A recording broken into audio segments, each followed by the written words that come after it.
Bismillah, alhamdulillahi, wassalatu wassalamu ala rasulillahi wa ba'd. Assalamu alaikum wa rahmatullahi wa barakatuh. Chers frères, chers sœurs en foi, notre 5e leçon, nous allons parler des annulatifs des ablutions. Donc, ce qui annule le wudu et ce qui ne l'annule pas. Chers frères, chers sœurs, les ablutions qu'on appelle en arabe al-wudu sont une condition essentielle pour la prière. Mais beaucoup de musulmans se posent la question, qu'est-ce qui annule le wudu et qu'est-ce qui ne l'annule pas? Donc, ce cours a pour objectif de clarifier les annulatifs du wudu afin d'éviter le doute excessif et les erreurs. Le prophète Muhammad sallallahu alayhi wa sallam a dit quoi? La tuqbalu salatu ahadikum idha ahdatha hatta yatawadda. Il dit la prière de l'un d'entre vous n'est pas acceptée s'il est en état d'impurité jusqu'à ce qu'il fasse ses ablutions. Hadith rapporté par Bukhari et Muslim. Comme définition des nawaqid du wudu, des annulatifs du wudu, linguistiquement, nawaqid veut dire ce qui casse, ce qui annule ou bien ce qui détruit. Mais religieusement, dans son sens étymologique, dans le sens conventionnel, sens, lorsqu'on parle de jurisprudence, donc si on dit nawaqid, ce sont les actes ou situations qui mettent fin à l'état de purification mineure, rendant l'ablution invalide. Alors, quels sont ces annulatifs selon le fiqh al-Muyassar, la jurisprudence simplifiée? Dans le livre Al-Fiqh al-Muyassar mentionne les annulatifs principaux suivants. Premièrement, tout ce qui sort des deux orifices, al-qubul wa al-dubur. Donc, là où, par où on urine ou bien on fait les selles. Donc, tout ce qui sort de ces deux parties, donc ça annule l'ablution. Cela inclut urine, les selles, le gaz, c'est-à-dire pété et autres. Il y a aussi mali, qui est un liquide pré-éjaculatoire. Et aussi wadi, qui est aussi liquide épais. Et après l'urine, c'est un liquide épais qui sort souvent après à la fin de l'urine chez les hommes. Tout cela, ça annule l'ablution. Peu ou beaucoup, volontaire ou non, cela annule le wudu. Allah subhanahu wa ta'ala, et comme il a dit, par le biais de son prophète Muhammad sallallahu alayhi wa sallam, il dit, Allah n'accepte pas la prière de celui qui a rompu ses ablutions. Alors, parmi les choses qui annulent l'ablution en dehors des deux, c'est-à-dire en dehors de tout ce qui sort des deux orifices, il y a le sommeil profond. Le sommeil qui fait perdre la conscience annule l'ablution, c'est-à-dire sommeil profond.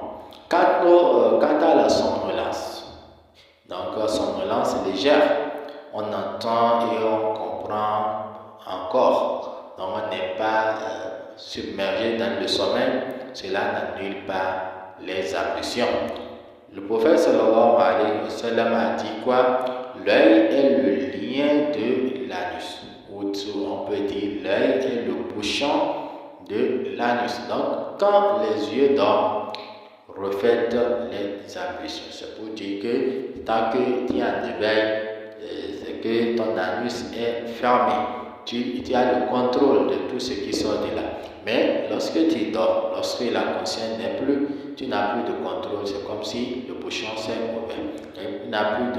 Tu n'as plus de contrôle. Donc, si tu dors, c'est pour ce faire, il faut reprendre la vie. Parce que quelque chose peut sortir même sans que tu ne t'en rendes pas compte.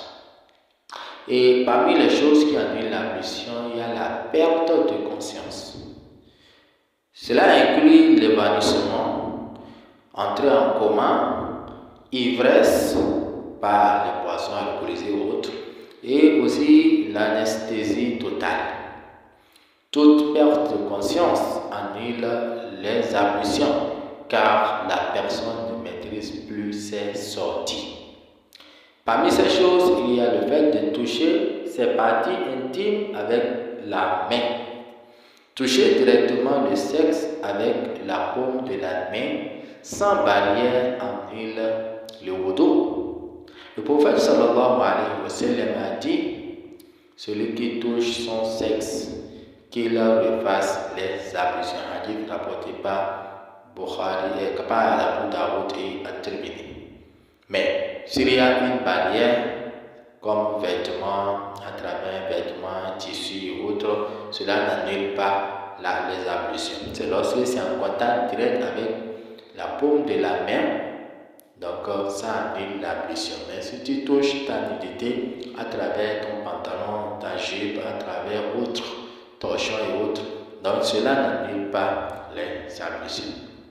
Parmi ces choses qui annulent l'ablution, il y a le fait de manger de la viande de chameau. C'est un cas spécifique, car le prophète sallallahu alayhi wa sallam a dit: faites vos ablutions après avoir mangé de la viande de chameau. Hadith rapporté par Imam Muslim. Donc cette règle est spécifique au chameau, pas aux autres viandes. Et parmi les choses qui annulent l'ablution, il y a l'apostasie. qu'Allah nous en préserve. Sortir de l'islam annule tous les actes d'adoration, y compris le wudu.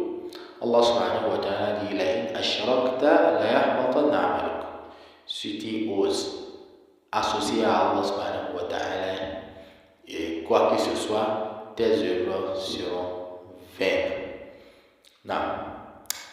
Alors, ce qui n'annule pas le wudu, lorsque nous connaissons à peu près tout ce qui peut annuler les ablutions, il est important d'éviter aussi les doutes excessifs par rapport à certains actes qui n'annulent pas les ablutions. Souvent, on peut penser que ça annule l'ablution.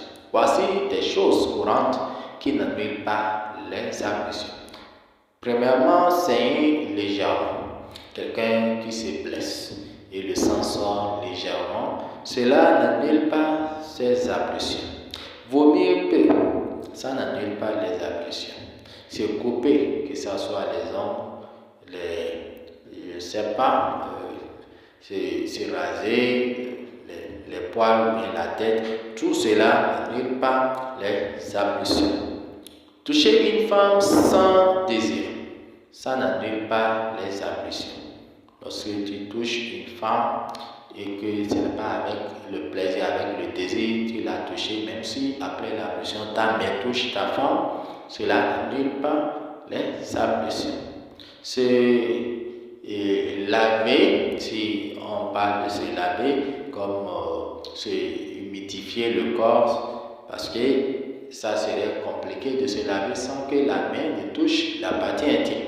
Mais si l'on arrive à se laver sans que la main ne touche la partie intime, et que ça soit avec savon et autres, et il n'a pas uriné ni lâché, donc cela n'annule pas en fait l'ablution, parce que se déshabiller aussi, changer de vêtements, ça n'annule pas les ablutions.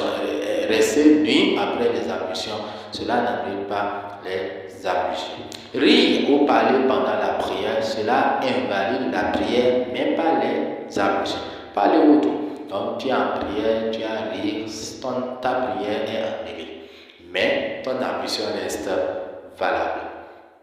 Et le principe important aussi, c'est que la certitude doit dominer le doute.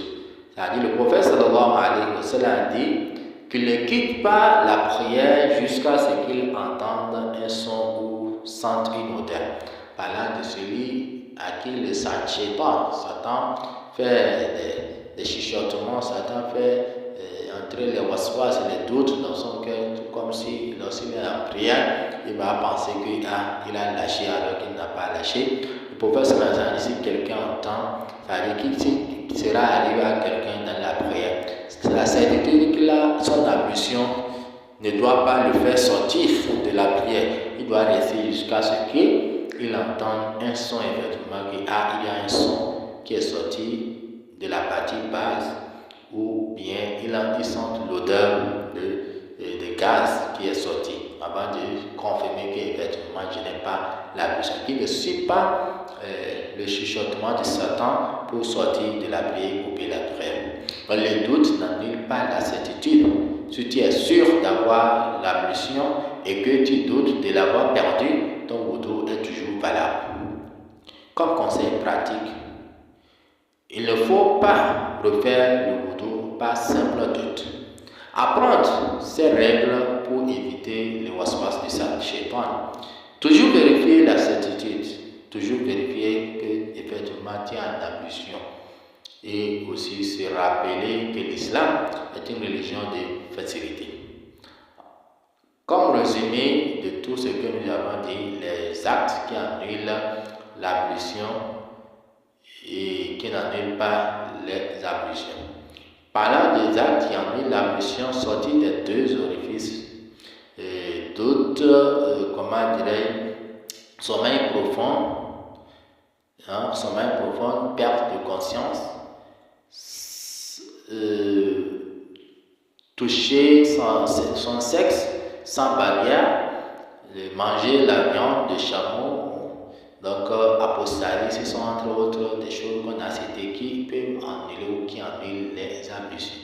Mais quant aux actes qui n'annulent pas l'ablution, on a dit doute, c'est-à-dire un doute, ça n'annule pas l'ablution parce que tu as la certitude que tu as fait l'ablution. Même si tu doutes après, est-ce que l'ablution n'est pas annulée, tu ne dois pas considérer ton ablution comme annulée jusqu'à ce que la certitude vienne que effectivement après mes ablutions, je suis allé aux toilettes, j'ai fait ci, j'ai fait ça, et que alors je n'ai plus l'ablution. Il y a le saignement léger, il y a le fait de toucher une femme sans désir, il y a le fait de se laver si on n'a pas un frein dans le lavage, une partie des choses de sa partie, sa partie intime qui peut annuler les ablutions. Aussi on change le vêtement, tout cela n'annule pas les ablutions. Pour finir, chers frères, chers sœurs en foi, connaître les annulatifs du wudu permet d'adorer Allah avec certitude, d'éviter les exagérations, de prier avec tranquillité. Nous demandons à Allah subhanahu wa ta'ala de nous accorder sa science utile et aussi la pratique correcte. Donc, chers frères, c'est là, nous allons nous en arrêter aujourd'hui. Hada, wassalamu alaikum.